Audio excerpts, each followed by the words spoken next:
All right, welcome into the 11 Deep Dawgcast. I'm your host, Star Wars Dog. Joined with me today is my co-host Brad and a special guest, Coach Hayes, with us. Let's get into today's game of the absolute beatdown Georgia delivered to Ala frickin' Bama.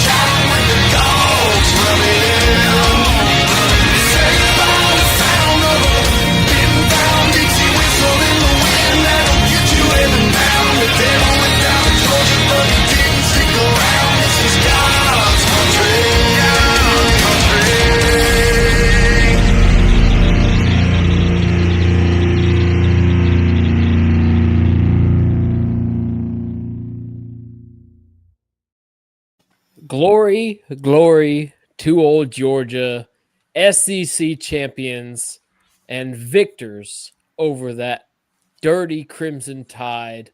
Gentlemen, how is y'all's night? Because mine's fantastic. I remained skeptical for way too long, and I cannot even describe how happy I am right now. Definitely feel like the psyche is definitely off the shoulders now. That compression that we've been feeling sort of compartmentalized over the last few years. I feel like this team is the only one where I feel like, you're trying to punch something and the fists come back and punch you in the chin. It seems like every game we play them, we're always fighting our own demons, trying to deal with something that just it doesn't seem right. It's I've always said, a key works well to the lock that fits. And, there's a lot of teams out there that we play weekly that we do a good job with, like the Texases of the world. But it seems like for some odd reason, whether Saban, whether it's DeBoer, Alabama has not been the correct, lock to our key. It seems like we find ways to lose every time. So it was easy to go in as a Georgia fan and feel a little skeptical. But I will say from film watching and seeing the way that we've grown this year, I really felt like when we went into this game tonight, it was really going to be a matter of the execution. If we executed, I really felt like we were going to come away with a win, and that was shown in how we played tonight. 100%. So I like to equate it to it's similar to like trying to fight underwater is what it felt like. Anytime Georgia, like even though, let's put Mike Tyson underwater trying to fight somebody, right? Like even though you got a fantastic product and that could really wreak havoc on people, for some reason, when it came to that Roll Tide, we were fighting underwater. It's like our punches were pulled and everything was hindered.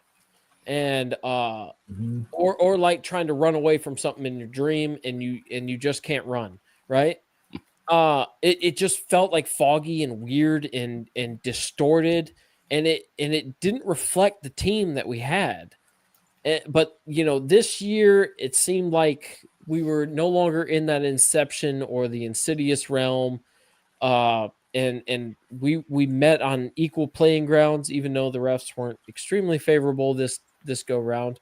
Nonetheless, we took our belts off and we politely asked them to move their hand 3 times. And we proceeded to belt to ass for 4 quarters straight, -1 drive, and that was a lot of penalty issues. Regardless of that, we absolutely had our way with them tonight. And how refreshing that was, especially coming off of that lackluster Georgia Tech game. I mean, by far not Stockton's best game. Defensively, it was adequate, right? I mean, it wasn't a high-score game by Georgia Tech, but it didn't exactly give you a lot of comfort after Texas beat A&M, which sent us to the SEC championship, which I was hoping to avoid entirely because it would have been great to just hold on to a 3 seed miss the championship weekend, get a bye, and just go from there. And yet here we are, SEC champions, conquered the Tide, and we're one step closer. And I'm gonna break out the good juice tonight and pour my expensive shit and get a little Weller foolproof in my glass. How about that? Cheers, man. Yes, sir. I'm currently waterlogged from my Buffalo Trace I drank all day today. I think if I drank anything else, I might be in comatose state. I'm trying my best to. I had to pace myself tonight so that I could drive back home from Atlanta. Believe it or not, I just got back about 30 minutes ago. It was my goodness. You fared the traffic on 75. I did. I went. Did the thing. I've been there since about 10:30 this morning, tailgated all the way up to about 3 o'clock, walked up to the stadium, went in there, raised hell for 4 hours, and jumped back in the traffic. It took me longer to get from Mercedes to the interstate than it did to get to the interstate to the house. Sure. Calhoun. So, yeah, I'm a little hoarse because we were asses to all the Alabama fans around them. I ain't going to lie. I really wanted to be as obnoxious as I could because, realistically, as much as I stay even keel, because I'm not one to be a big shit talker because I feel like karma always comes back and gets you. But tonight it was FTMF. I really felt like the fucking dog. Exactly. And that's the way I felt tonight the entire night. Alabama fans are almost insufferable. And to the point where it was just a good feeling tonight to just be able to put that up and sort of two birds to the wind and watch us go out there, like you said, put belt to ass, and a lot of good things that we can pull from the game. Yeah. Now, I know you haven't had the opportunity to watch film yet, but you were there. So I expect your expert analysis on this. How did Micah Tolliver do? Okay, Malachi Tolliver, Cartersville kid, redshirt freshman, part of Stacy Searle's first signing class that he had of those 6. Believe it or not, 2 of those 6 are gone now, Marquez Easley and now the other kid that just got in trouble. I can't think of his name, not Michael Uni, but oh my goodness, Nair Daniels. Yeah, Malachi Tolliver came in with that group. And so, when I look at it from that standpoint, I watched him when they played Charlotte. I was like, Malachi Tolliver starting. So that made me obviously look at film very quickly when I got the film that week. And didn't do a bad job, honestly, against Charlotte. He pulls very slow. But as far as like his base blocking down, he's fundamentally sound, calls the mic out correctly, made good checks for Gunner to put them in good spots for pass pro. Moves his feet really well in pass pro. But as far as like straight out pulling, Drew obviously is faster. He gets off that pivot foot quicker. He gets out in space quicker. Malachi, I think, is just learning. It's a process of learning to get faster because you don't want to be fast and confused when you've got to execute to either kick out or be, trying to climb to a play side backer. But the thing that I had talked about this week that was going to be a crucial situation was how he was going to line up against Tim Keenan, 96, and how well he was going to do. And there's ways that you can isolate a zero technique, which is what he plays, head up on the center. You can double team a lot with your guards to get double teams all the time to help Malachi out. But if you think about it, Gunner really, other than a few scrambles, he didn't get sacked officially tonight. I know he made some plays work for him so that it was just a glorified 1-yard gain that wasn't a sack. But for the most part, I only saw maybe 1 or 2 plays where Malachi broke it down. And it's funny you asked me about him because he is the first one. When I break film down, like when I get it tomorrow and I start looking at it, the first thing I look at is offensive line. That's what I grade first. So I go tackle, guard, center, guard, tackle. But because he's in the game, I'm probably going to look at him first and see what he does. But, when I'm sitting there watching in-game, to answer your question, I really felt like he did an outstanding job. He won more battles individually than he lost. And, of course, the war was won by the team that, put up 28 points. But, to see Gunner not necessarily being hustled too much in the backfield for the most part lets you know that your center guard combos were taking care of business. That's 0 sacks on the night from that O-line. 0 sacks. And run scheme wise, we didn't necessarily have any explosives. The best run was actually the touchdown run by Nate. That was where he went in untouched. But I didn't realize that I was watching the setup. I don't know if they pulled. I don't know if that was a gap scheme play or if they ran zone on that. So I'm really interested, like I said, when I get the film. But to, answer your question, Malachi Tolliver did what was asked of him tonight. It was really nice to see him fill in for Drew Bobo and do a good job. It seemed like those first two possessions he was getting picked on, though. As a non-football brained observer of the game, it just seemed like he was getting picked on because Tim Keenan was disrupting. Not that there was a run game the first two possessions, but it did seem like the gunner was having to get out of the pocket. And I'll say this too, Brad. You and I watched the TV copy, of course, and Coach, I don't think you've had a chance yet, but they did a pretty good job of like pointing out where he was attacked and where he stood up. Like there was quite a few times that they specifically showed where he bowed up and like really the touchdown pass to Dylan Bell, like that was 100% like that center just owned that dude in front of him, and the broadcast did a really good job of showing that out. So I think of course you should find some really easy film to go over on that man. Yeah, he stepped up in a big way. Losing Bobo was not ideal, but you know what? I think the placeholder held his own, man. I feel like this team, I think there's a couple more games ahead of us, and we only need a few more. Hey, can you give me an update? Did Ohio State end up falling to Indiana? They did 13-10. They done lost. Okay. They got Signetti. Now Signetti, they did screw up their last possession. They got an explosive to get in Ohio or plus territory, and then pulled the Mike Bobo and ran the ball up the middle 3 times for 4 yards. So they had to punt and gave Ohio State 28 seconds. 28 seconds, no timeouts on their own 10. 18. You gave them an extra 10. Yeah, but they ended up holding out. So 13-10. And Virginia is getting beat by Duke right now. I think too. Yeah. Darian Mensah is putting on a clinic against Virginia tonight. Good deal. I think that game is officially. No, Virginia's driving. They might come back. 13-20. Virginia's got the ball on the 40-yard line. No, not the 40. What yard line is that? 42-yard line. 47 seconds, 1 timeout.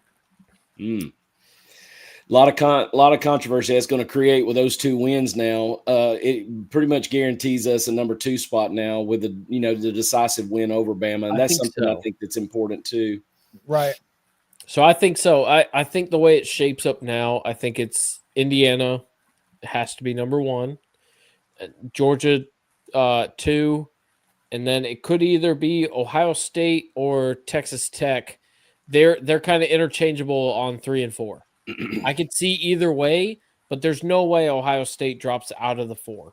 Like they're either 3 or 4. It's one or the other. And really, Texas Tech looked pretty fucking dominant today, and Ohio State kept it close, but didn't really come with a lot of juice. I mean, Indiana scored first, and I don't know how long they maintained the lead, but they held the lead for a good portion of that game. Let me pull up the stats, but I want to look at this time of possession because every time I glanced at the game, Indiana had the ball and they were like field positioning the shit out of this game. I think you're right about that. I think they might have been toying with Ohio State's defense. All right, let's see what this says. I wonder why it took Georgia so long to beat Alabama this season. When we beat you guys in your own house, that's pretty sad. Yeah, so here's the thing. It's trajectory, right? So the team that you played in week 4 has gone this way. And the team that we played in week 4 has gone this way. Or at least stayed similar to the same, right? It's not the same ball game. That's why there's multiple games in the season. That's why we met each other again. The answer has been presented to you, sir. So do what you will with it, and perhaps sit down when you pee. So, oh no, Alabama. So I mean, there it is. It's different. I mean, you're the same team that lost to FSU, and we're not the same team that lost to you. That's as easy as I could put it for you. That's That's what it is. I don't know. Alabama has been trajecting downwards since that specific game in Sanford.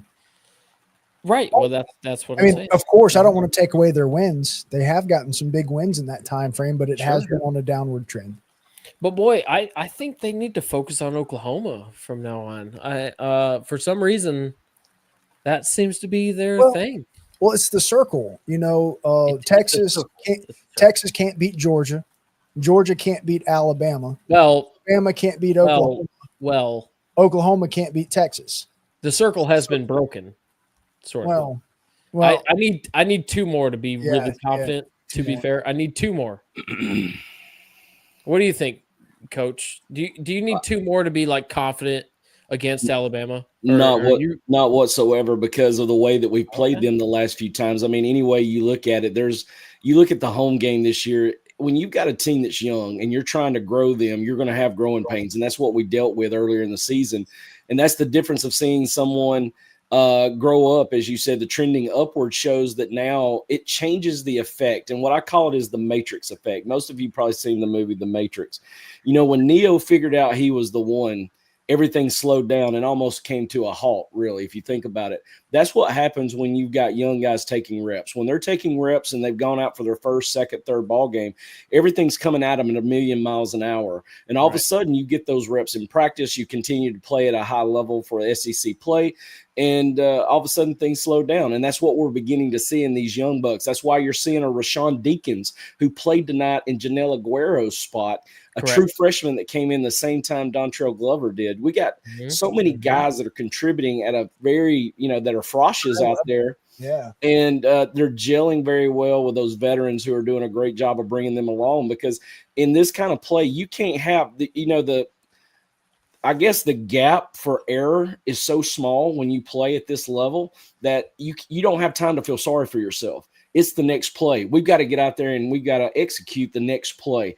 And if you can't do it, we're going to find somebody that does. So, like I said, the room for error is really tight. But what I love about these guys is they respond to that, the adversity that they're given. And it all comes from what they do in practice and the expectations of their coaches. And that's why we've seen this defense grow through the year, while we really felt good with them after the Georgia Tech game. And honestly, to me, that was my ploy and platform of this game, was that I felt like Ty Simpson wasn't going to stay on his spot because we were going to move him this time. And when you got 4-man pressure, 5-man pressure at the max to be able to move him off his spot and speed up his windows of throwing time, now all of a sudden you can do so much behind that, because you can run 2-man zone, you can be 2 over, you can run 3 buzz. There's all different things you can do, but you've got 7 guys that are basically playing defense behind that, because you're getting pressure with your 4-man front, whether it's your 4-down lineman or whether you bail one out and bring CJ and KJ comes down and fills in the box behind that, whatever it may be.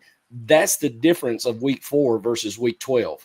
And 100%. That's something that I'm excited to see more of as we continue. And kudos to Schumann, because I was questioning him very much at the beginning of the year too versus now. Same. It's very easy to, because we're going, okay, why are we seeing what we're seeing? Well, it's because you're dealing with kids who are learning. Youth. Yeah. They were very young. And, I'm sorry for the butthurt Bama fan, but we don't give a shit about your records now. You could sit here all day long and tell us that now Kirby's 2-7 and that we've only won 2 in the last decade. I could give 2 shits what you think about anything going in the past. All I care about is that we whooped your ass tonight, and you got to accept it going forward. And if we don't face you again, you got to live with that over the next 365 days or however long it takes for us to come back and play you again.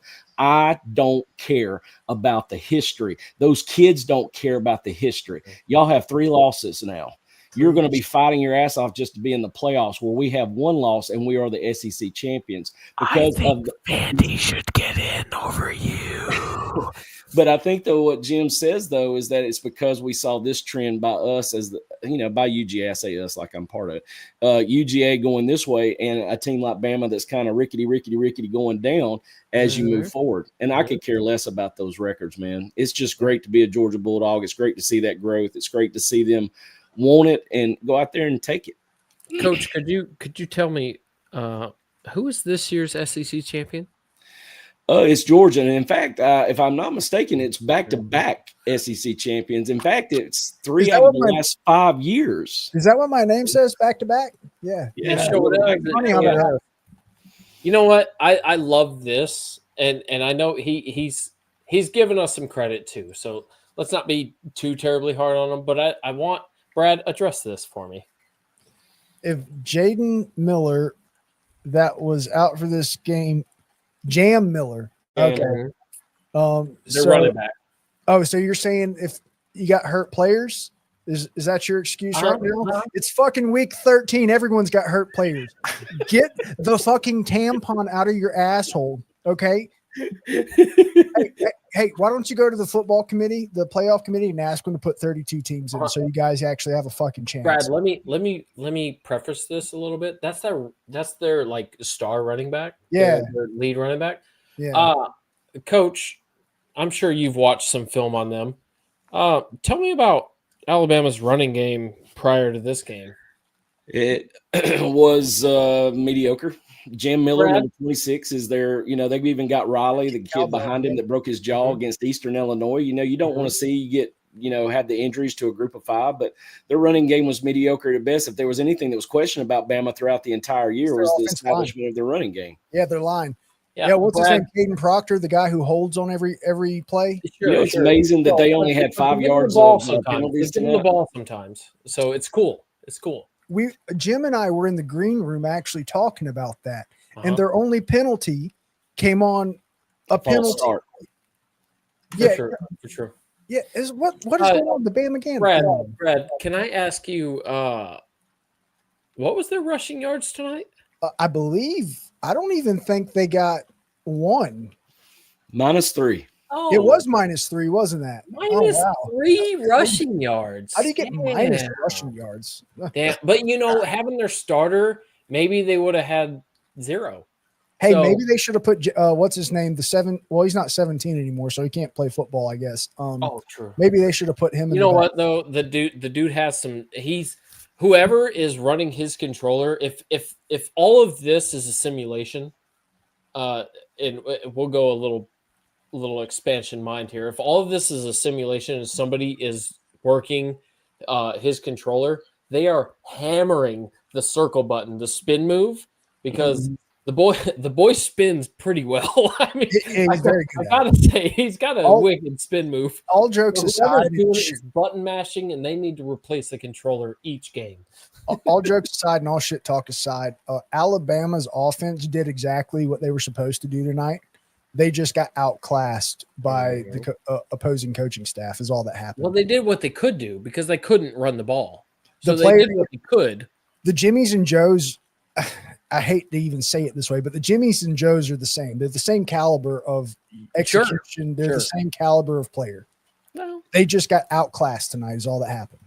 And Georgia beat that ass. Glenn Schumann and his staff schemed Ty Simpson retarded. I don't know if I can say that word, but I'm going to do it. You just did. So who had the best game tonight on the defensive side of the ball? Ellis Robinson, Dalen Everett, KJ Bolden, or Gabe Harris? Coach, what's your thought on that? Well, it's nice to see. If you look at the tackles tonight, Ja'Cory Thomas, Raylan Wilson, C.J. Allen, Chris Cole led in tackles. Yep. Okay, we have 3 sacks tonight. So we have a half sack between Quintavious. We have a half sack with Gabe Harris. He should have had another sack in the game. That was the one where we got the DeMello Jones unsportsmanlike conduct. DeMello probably had the worst night of anybody, but that's the thing about it. We were getting to him with a 4-man rush, so it was allowing our defensive backs to lock down, man. It was so nice to see us in phase with everybody. Yeah, put the down. And they had to be slippery to get any kind of yardage. They had you look at it, it was aided by the 2 big 15-yard penalties in that game, in that series where they do end up scoring with Jeremy Bernard. But, going back to this Alabama fan that's talking about Jam Miller, I don't really think Jam Miller changes the dimensions of that ball game. Not even. Because what's won you games this year, Mr. Bama fan, is you got 3 very premier wide receivers, Jeremy Bernard, Isaiah Horton, and Ryan Williams, and they hardly touched the ball tonight because we were getting after your quarterback's ass and we were locking you down in the secondary. What was it? 3 sacks? Yeah, we had 3 total. There was 2 solos and 2 halves between Gabe and Quinn. 3 sacks. That was that. And what did the offensive line give up for Georgia? None. You damn right. That's not a fair representation. Well, the first 2 drives, Keenan, God, what's his last name? Kim Thomas? No. Tim Keenan. Yes. Tim Keenan was disruptive as hell in those first 2 possessions for Georgia. Yeah, but he was hurting more in the run game than it was anything else. We didn't run the ball very well between the tackles tonight. Yeah. But he was stuffing holes. I do know that Gunner did take – it's what I call a glorified non-sack, where it looks like he's got pressure. He gets back to the line of scrimmage, therefore not classified as a sack. I think they did cause havoc in our backfield a little bit. Sure. But, yeah, we never really established 1 sack tonight. The difference – go ahead. I was going to say, I will say some of Gunner's polls, like design QB runs, I don't think he was fully confident in. Like I seen him run them, and he ran them with heart, right? But like the vision of what he was supposed to be presented with wasn't what they drew up. I don't think like watching him pull the ball, and because you could tell when it's a design, like he tucks it and goes immediately. There was just a few of those that I'm like, hey, like that didn't bear out like they had it planned. I could see that. Matt, Gunner's an extra running back in the backfield. If anything, you make your defense prepare for somebody like him. And even though we ran a little bit of different type run schemes tonight, we run plays that basically are in duality. You're reading one guy that you're not blocking, and by what that one guy does, you're either handing it on a speed sweep like they did to Dylan Bell tonight, or you read that in and pull it, and you're following a guard up inside for Q power read. There's a lot of different ways you can run it. And tonight, I think if I go back and watch film, I would say that Gunner probably misread it twice, but it's a timing issue that you have to work out so well. And who's their new center? Malachi Tolliver. So you're getting ready for a guy coming in motion from all the way outside the hash, Dylan Bell. You've got to take a snap and ride him 1001, 1002 to read the end to determine whether or not if he squeezes, I'm giving it. If he sits outside, I'm pulling it. And you can't make that read guy right. He can't make you pull it and then make the tackle too. You take him out of the play because you're not blocking him. And tonight there was a couple of times where I think he misread it, and that's where we look at it going, well, that's a busted run play. No, it would have been a good play if you'd read it correctly. Right. But, those are parts. That's part of the game. You know what? Second time in the SEC championship. He's been the starter all year. He's still a young man. We all let's keep some perspective and rub it in a little bit to Alabama. This is still his first year as a starter, and there's some growth to be had still. And he might not get to New York this year. He might not even next year, because you know what? That's not Georgia's MO. We don't pad stat. We don't do that kind of shit. But like he's going to be productive. He's one of the most productive quarterbacks in the entire country. And he's so fucking young. This is his first year starting, and everything else is growing around him. How many young men are all around him that are coming back next year too? We still have them for this playoff run that we're about to commence on.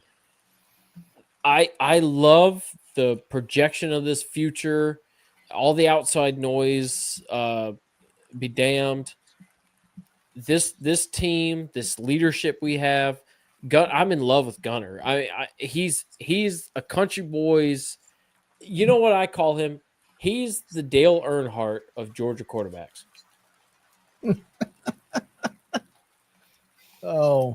This is Is he not the Dale Earnhardt of Georgia quarterbacks? He's like the relatable, driving a mid '80s Ford truck. He's the Dale Earnhardt of Georgia quarterbacks. I can't make any relationship to that because I have no idea who Dale Earnhardt is. But this team is very. It's almost like a love story. Hold on. You do not know who Dale Earnhardt is? You went full retard, man. Never go full retard. For the sake of this, I do not know who Dale Earnhardt is. Oh my goodness. Damn. Didn't he drive for like Mountain Dew or something? I'm kidding. Now you're just joshing. Yeah. The Intimidator, man. The Intimidator. The Intimidate. Is that not right, Coach?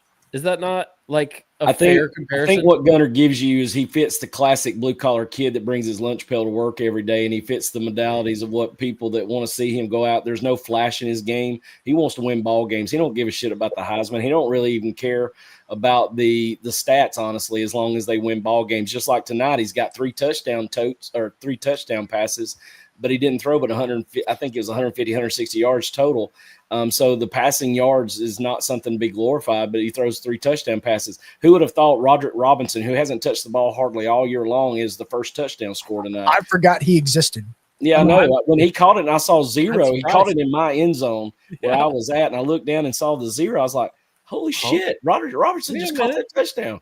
So he's not hurt no more? No, obviously not. That poor son of a bitch has been dealing with injury since he's got to Georgia, man. Oh my God. And you know what? I know you were at the game, but Brad, you saw how fucking yoked he is now. He's he's got to be 260. So he's been hurt for how many years now? I think he's going into all of his energy into the gym. I mean, his arms are fucking massive now. Yeah, he's got to be 260. He's huge. He was a guy. He was my next pick of going into the portal. Yeah. He was going in the portal, and he still may. I mean, just because he caught the touchdown pass doesn't mean all of a sudden everything changes. But who would have thought trend value-wise that, Alabama got ready for the I formation and they run 106 flood, which is basically looks like power, and you fullbacks out in the flat off of that play action, and he's catching a touchdown pass in the back of the end zone. So, and Dylan Bell complimenting Nate Frazier tonight a little bit in the run game because they ran so much of that lateral jet sweep stuff. I mean, Dylan Bell had a chance not only to catch the ball, had about 3 or 4 quality receptions, touchdown reception as well in the dig, but, got a chance to carry the lateral jet sweep a few times when they read it correctly. So, it was a great compliment. I'm not sure Chauncey Bowen's situation, he did get in the game today, had a very quality run there later in the game, kind of fell right on the square of his back. Fucked his back up. Yeah, it looked like he kind of got up gingerly, like, like an old man would, when you crack your back. I think all 3 of us felt his pain. We know exactly when he got up and when you have to sort of squeeze your butt cheeks kind of when you're trying to walk off, because I think all 3 of us recognized immediately, like, oh, my back. Oh, my back. But that's the real cool thing about what Georgia does. It seems like everybody you get yoked, you talk about being yoked, you get excited about these kids because you see their potential and what their growth is. And then all of a sudden somebody else steps up to the plate and does something tonight. I mean, realistically, Nate has a good night running the football. He led the team in, rushers, Gunner's second in rushing, but you've got a Roderick Robinson sighting that gets a touchdown. You've got a Dylan Bell who complements very well tonight. So there's a lot of people that stood up, and then again, go back to Malachi Tolliver. I can't say enough about what he did at the center position. Is Phillips hurt? Well, Nut. Yeah, well, I think Peanut's been kind of pushed down the depth chart as the year has gone on because they're trying their best to get the totes to the guys that are going to be in the game. Dwight's one of those guys you're trying to figure out a way to get him in the game, but because most of the games they've been playing have been fairly tight over the last 6 weeks. Are you projecting a possible transfer from him? I don't. I've talked to, Dwight and Chauncey and Nate, the first 3 guys that I met were doing this Georgia Sports Autographs thing. They all came in at the same time signing autographs. And, I got a chance to meet him, those 3 and Zachariah, actually. Drop that in the chat right quick. Dwight is doing he loves where he's at. He loves what he's doing. And from what I gather, I don't see him going anywhere. How about London Humphrey tonight with blocking his tail off? That's not seen enough. Tell you honest truth, Bradley, that's not seen enough. That's what in film, the reason why I'm always trying to figure out a way to, pull those kind of plays out, because there's a reason why they play on space, because they do what you're talking about. They block their ass off in space, and that's the reason why they get the ball thrown to them as well. They get a chance to play. Tight end game, same and that's why Cash Jones plays on third down too. I mean, he's just that guy. I love Cash money. I'm not the biggest fan of it either, but you know what? I respect Kirby and Bobo's decision of like, hey, this man lives and breathes for this offense. He wants that third down as well. He does what's asked, right? And he does it at a high level, right? I'm the biggest fan of third down play calls, and that has been documented on this podcast. I'm not the biggest fan because, frankly, we don't attack the sticks. Like we don't handle that one. It's 3rd and 16, and we throw it 5 yards behind the line of scrimmage. Like, are we actually not even going to try for the first down, or we're just trying for a good punt position? That drives me nuts. But either way, I mean, I respect what Cash Jones offers this offense, and the dedication and the heart that he plays with his fucking heart on his sleeve. You can't dispute that. He absolutely does. And and he's earned the right to be on the field on third downs. I'm with the coaching staff with that. I agree that there's better backs to put out there for those kind of downs, but you know what? He's earned the ability to be out there, and it hasn't, minus the Alabama game earlier this year. But you know what? That wasn't even Cash Jones' fault. That was the offensive line being young and vulnerable, and it was a turnstile right there. So Cash Jones, that was the easy touchdown if that block was made, but the block was missed, and the guy slipped right through, slapped his ankle, and we got an L. Otherwise, that was 6 points. So we had I had a tweet that went viral off of that. I had Jake Fromm and Drew Butler from their podcast breaking that play down. Over 1 million views later. George Foster assisted that with me after I called out what they should have done. And, it was just one person, a true freshman who'd been playing really good ball, Dontrell Glover, not stepping out to take that guy run through and be gap. But, it comes down to what big miss, but a simple miss, right? Yeah, a simple miss. And that, Kirby's always shown dedication to program players, and that's what Cash Jones is. He's a program player, and he's not going to be flashy. He's not going to give you all those Edwards. That's what Edwards was, right? Like he was. Yeah, Dejon to me probably was a little bit more counted on in the run game, him and Milton at the same time. But Cash to me was that guy. The only thing that I really feel like it hurts is when Cash is in, it's almost a guaranteed trend that they're going to be throwing the football. Yep. But, and you've got to cover him on basically a 3-route option. He's either going to run the angle, the quick out shoot, or he's going to run the straight option down to occupy the linebacker so we can get somebody behind that. But, that's the only thing I see that really becomes an issue when you're, trying to defend. Not to put a lot of race juice on this, but I think it's almost like there ain't no way they're gonna give it to the white guy, right? Like there's no way on 3rd and long they're giving it to the white guy. So it's almost like a fake out kind of thing. Even on 3rd and medium, 3rd and short, like you're not going to hand this. You're not going to hand. You're not actually like it's a psychological warfare a little bit, maybe a bit of that. But you look at it this way: we don't win the Georgia Tech game last year if it wasn't for Cash Jones. He converted 3 different 4th down plays and caught the 1 touchdown pass too. He got the onside kick against Texas this year too. I mean, he is a vital character in this crescendo that we have. And again, you look at tonight. I've watched this kid because I coached him at Calhoun. Cole Spear getting the punt block tonight. He has done nothing but go out there and practice his ass off every day. Got bypassed in the wide receiver room, because of all the talent they've got there. And he's just accepted his role to be a he's going to go out there and do the best he can because he's on all special teams. And tonight he gives us our first short field for our first touchdown because he gets his ass into the, on punt return and blocks that punt. That's a Calhoun kid, native kid. I coached him as a 7th grader.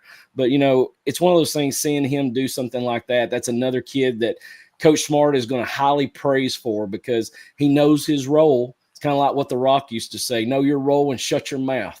You get out there, do your job and get after it. And good things happen for you. And tonight, he benefited from that. I know Cole Spear's family very happy about him contributing to, set up that short field for that first touchdown.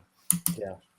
Coach, if you would, I'm having trouble finding that link to your autograph deal.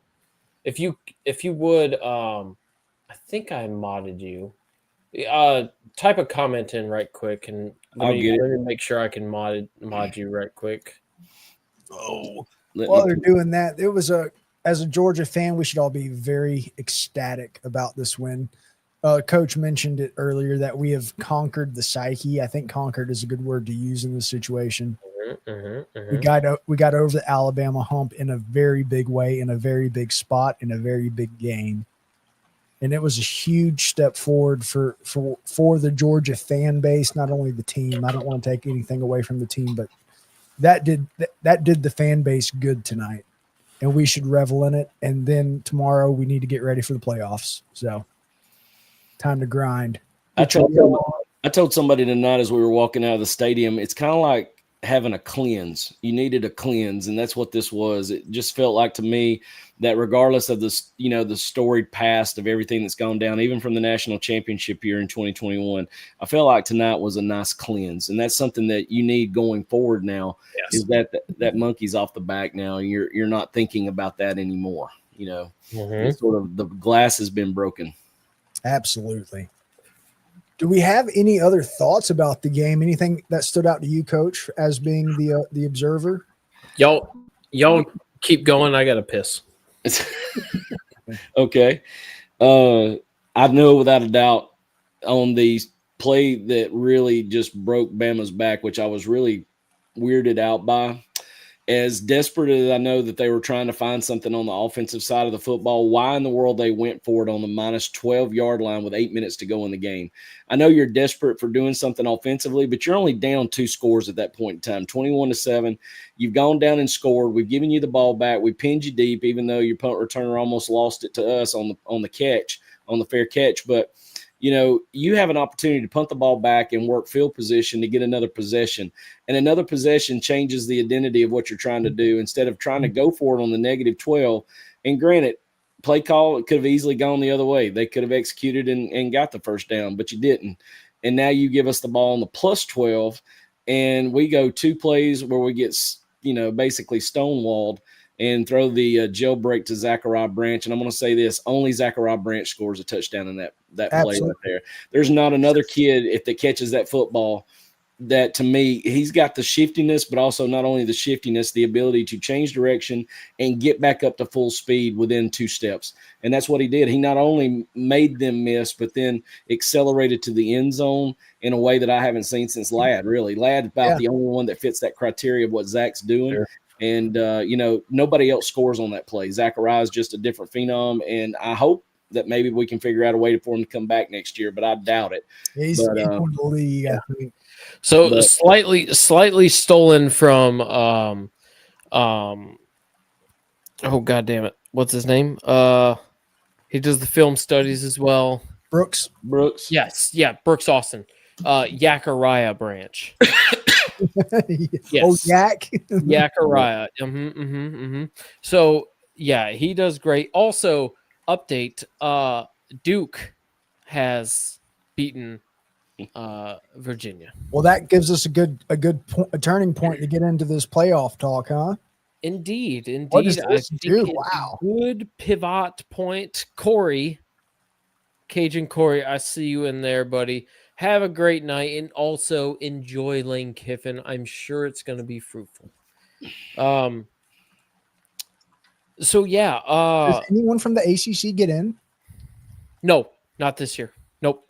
You'll have 2 group of 5s in this year that'll take up 2 spots. You could maybe argue Miami if the playoff committee wants to do away with Alabama.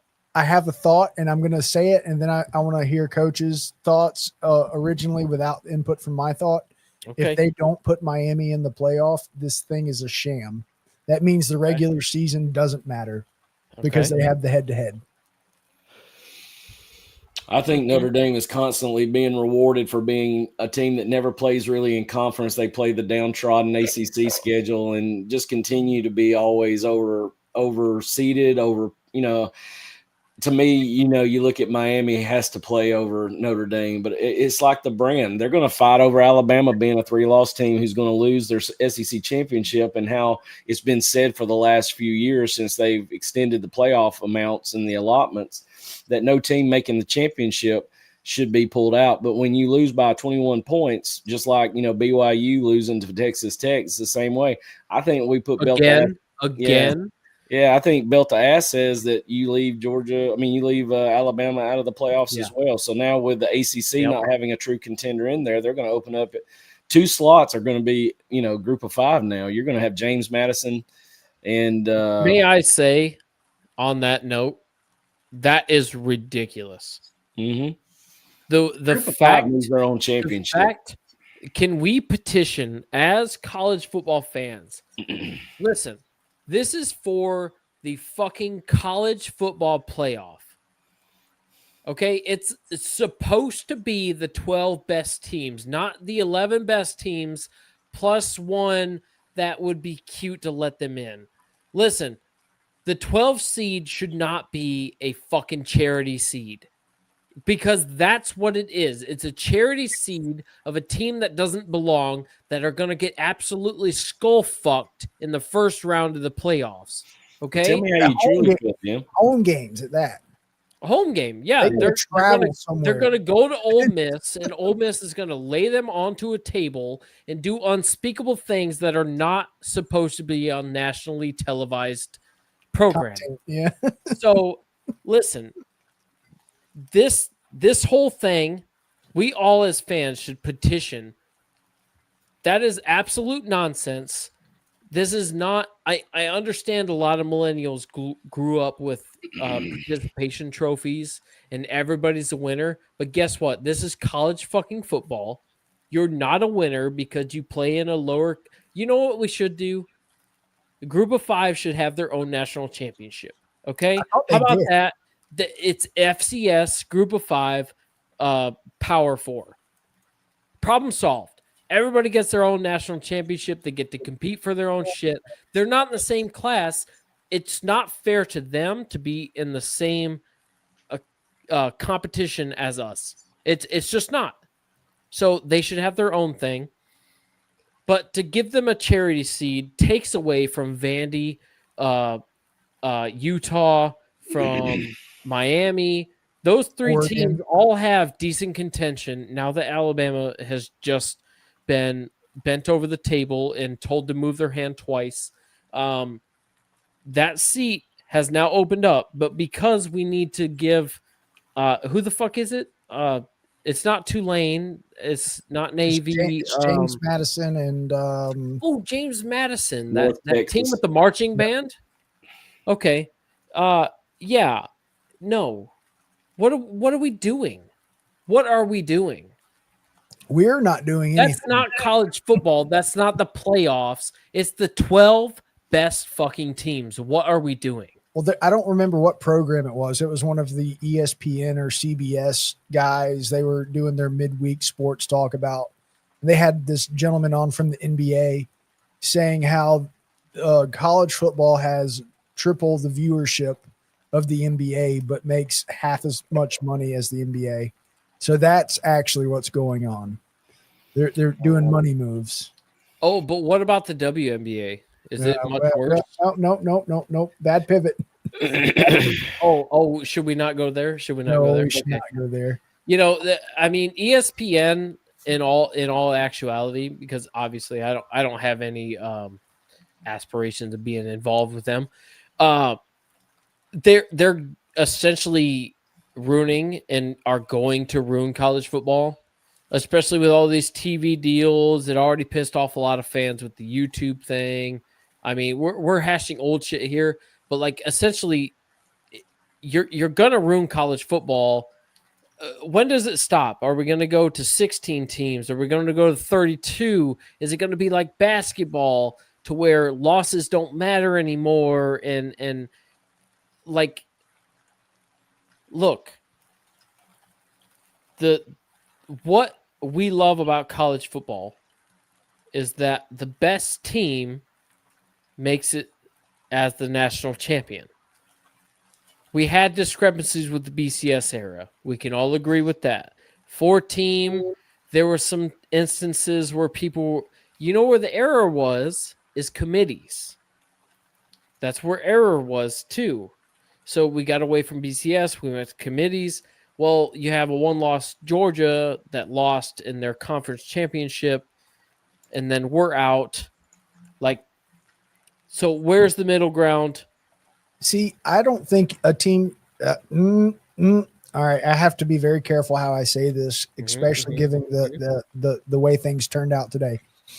I don't think teams should be punished for playing in the conference championship games.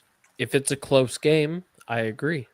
They're playing an extra game when no one else has to. If it's a close game, I agree.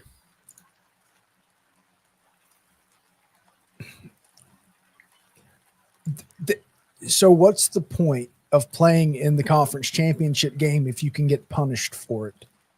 Especially with the ever expanding playoffs is my there isn't with this.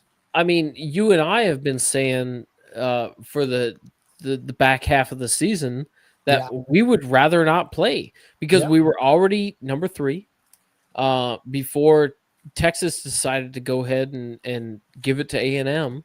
We were already number 3 and we could have well at the time 4, but we were about to be 3. But we could have had not have to play this game and also get a first week bye. It's just a very convoluted system that they have right now. Mm-hmm. And the charity seed is the cherry on top of the issues of what they have designated right now. Well, there's 2 charity seeds. You got Notre Dame too. Well, 100% they should be forced to join a conference. I know it's all TV deals and shit like that, like NBC and whatnot, but bro, join a conference. I don't know. I think the committee has put themselves in a pickle because if they respect the conference championship game, they have to put Duke in, but they're not going to do that because they have 5 losses. Well, no, they can't. Yeah. If they don't respect the conference championship games, now what's going to happen next year, or what's going to even happen this year? I mean, you've got a head-to-head. We're going back to the Miami Notre Dame thing. They have a very similar strength of record, strength of schedule. Every tiebreaker in human history, in sporting history, has always reverted back to the first thing. What is it? The head-to-head. Why is that not being respected? Why? And it's just going to throw a huge pickle in the playoffs, and I think it's going to make. I will say similar to the talk that we were talking about with Alabama and Georgia's progression, right? Mm-hmm. I mean, you can draw similar parallels to Miami and Notre Dame, right? You certainly can. And that's where I think they have a little bit of leeway in that regard to that section of the conversation. Sure. So you got ACC probably not getting anyone in. Big Ten's getting 3 teams in, 4 teams in? You got Big Ten? Yeah, Big Ten. Indiana, Ohio State, Oregon, 3 teams. Is Oregon still in contention? Yeah, they only got the 1 loss, I think, right? Yeah, they're 11-1. And then you got SEC, who's getting 4 teams in? Georgia, Ole Miss, Oklahoma, and maybe Bama. Well, I think Vandy's going to go up above them. I hope Vandy should. I mean, there is the head-to-head, but they're not respecting the head-to-head. Well, they shouldn't because there's one extra loss, but right. It is the conference championship loss. So what does that do? Coach, what's your thoughts on the playoff stuff nowadays? It's very convoluted, I know, but what's your opinion on the matter? I'll give you this information before I have to get off, because I'm going to probably have to get off after this comment here. But what I would love for them to do is go back to a Power 5 conference. You need your Big 12 and Pac-12 and all those guys to stay back out there to help money flow, I think, a little bit better for all of your sports that you're dealing with, especially with the NIL the way it is. But eventually what you're going to see is exactly what's happening. If head-to-head doesn't matter and all it is about your schedule, then the way I look at it, Texas A&M is that other team. Yep. But I would look at it from the standpoint of never scheduling an out-of-conference team that's a Power 4 anymore. If you do that, you're basically hurting yourself. You're going to see all these games that they're playing. They're going to basically say, we want our 3 games to be, since we go into a 9-game schedule, you won't basically play 3 teams you know you're going to beat, because that's what they're looking at from that standpoint. Right. But I think eventually what's going to happen is you're going to have a power conference. You're going to have about 32 to 35 teams that are going to play, and they're going to do it very similar to how the NFL does, where you'll have 4 different conferences that basically have the top, 3 in those conferences, and then you have wild cards. And you're going to end up doing something of that nature, because the Big Ten is really not the Big Ten. They're the Big 18. There's 18 teams in that conference, and half that group is over on the West Coast. I don't understand why you could even think about that mentality. You ought to put them back in the conferences they belong in and figure out a way to structure it to where if they're going to matter, it's okay, because that was something that they looked at prior to going to the 12-team playoff was – that's the reason why you saw Georgia with those scheduled games against Oregon that they played, Clemson that they played first game of the season. They even had a game against Oklahoma that they ended had Ohio State scheduled too, and then transitioning out. I think that's where this is going. Unfortunately, we're not going to see a Power 5 anymore. We're not going to see what I would love to see is them actually go back to a true Pac-12, Big 12, SEC, ACC, and Big 10. But you're going to see something similar to a minor league NFL structure. They're going to create this in a way to where the teams that really matter, and then they're going to kick those group of 5 and your FBS groups into different districts, and so they're competing for their own deal. And the teams that can actually matter are going to be the ones you see, and you're going to see it very similarly structured to the NFL. I really hope and pray as time goes on, the contractual agreements through NIL, just like, Damon Wilson getting a little bit of suit action put on in there. Yep. You're going to start seeing more of that, because when you get into money situation and you're basically like a minor league contract going into your NFL pro days, a lot of this movement is taking place now to where these schools have got to hold these kids a little bit more accountable. And that includes the kids who are coming in as new recruits. But yeah, unfortunately, we're not going to see any change in that. We've opened up. Well, I say it this way. We've squeezed the toothpaste out, and it's not going back in the tube. Sure. I don't see us ever going below 12 teams again, and I would say within the next 5 years, they're going to restructure some type of hierarchy that's going to fit more of a power league of Big 10 teams, SEC teams, maybe a few Big 12 teams that are going to come in, and they're going to say, listen, this is going to be the group, and they're going to go and treat it like a minor league NFL. And it'll basically be the same thing. It's destroying college football, unfortunately. Yep. And I hate to see in my lifetime that I've watched it, from a very small youngin to see where it's going to now. Because I'm perfectly fine with kids getting paid. Don't get me wrong. Name, image, and likeness is something I think that's important, because these companies are making billions and billions of dollars throughout the year to watch these kids play. I think I think that is something that's highly even deservable. Schools too. Schools are making ridiculous money off them too. Yeah, and that's, to me, that's where the loopholes are at that have got to get fixed. And unfortunately, it's going to have to go to Congress, and it's going to have to get political. And that's the ugly side of things that people don't want to hear about either. But if you're going to have it done the right way, I mean, they're paying these kids basically as employees, and they've got to look at it that way if it's going to continue down that road. So unfortunately, it's a mess. I really wish that, as a coach, if I was a head coach like Kirby Smart, to me, that's what makes him even more impressive. Not only is he continuing to build the culture and climate of that school, but he's also having to treat that commodity that is the Georgia brand as a CEO. He's having to basically have a structure, a hierarchy, like he's got employees working for him, and he's trying to structure this money around them so that they go out and perform and want to be in that program just because they're deserving of that money that they're making. So it's tough. It's really tough. Sad day for college football for sure, though.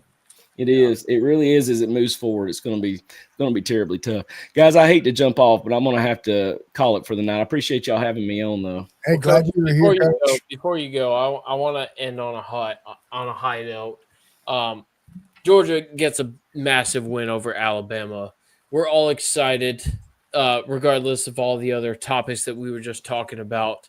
And I hope you have a wonderful night. And we look forward to your film breakdown coming up. I did drop his link. Everybody go ahead and sub to him. Check him out. He does a fantastic job. He coached Lad McConkey for any Georgia fans watching. He's a local coach here in Calhoun, which is also where I live.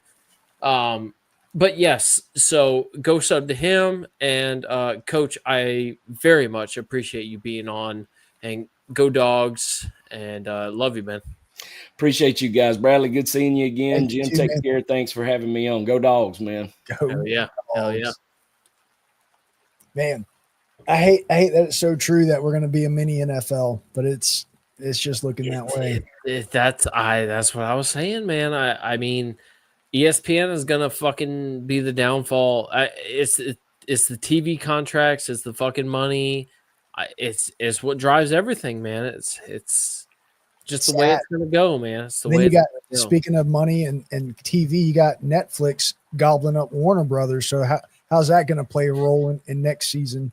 I don't want to get too far ahead to that because we are on a high note right now. So I don't want to. We are. Yeah. And that's kind of the point. I wanted to bring it back. Like, this is a celebration kind of stream. We got off on a tangent on some important notes that are due to be talked about for college football because we have a playoff coming up that has discrepancies involved, right? Mm-hmm. So this Tuesday, Brad, let's commit. I know we weren't on last Tuesday because it didn't seem necessary. Like nothing really changed. It wasn't nothing major. Sure. Let's commit for this Tuesday. Let's come back on here and let's discuss the future and the projections of where this team is going because we're going to actually have this is the final playoff ranking, right? So it's the actual bracket now. Yeah, it's the actual layout. So we will be on Tuesday night. Georgia conquers the Tide tonight. In glorious fashion. And yeah, so everybody who isn't already having a fantastic night like us. Oh, Jerry brings us tomorrow at noon, not Tuesday. Oh, it does come on tomorrow at noon. Good call, Jerry. Jerry, thank you, good sir. Thank you. Okay, so tomorrow at like 1? Sounds like a date. If I'm up and if you're up, okay. I'm gonna be rather late tonight, but okay. So be on the lookout tomorrow. Everybody, I appreciate you being here. Do it evening. Subscribe. Do evening, do 5:36. Sure. Just keep your eyes peeled. Keep your eyes peeled. It'll be coming. Okay. All right. So everybody have a wonderful night. Like and subscribe. I appreciate everybody being here. And let's send you off with last year's SEC championship debacle. And love you. Have a great night. Love you, mean it. In this farewell, there's no blood.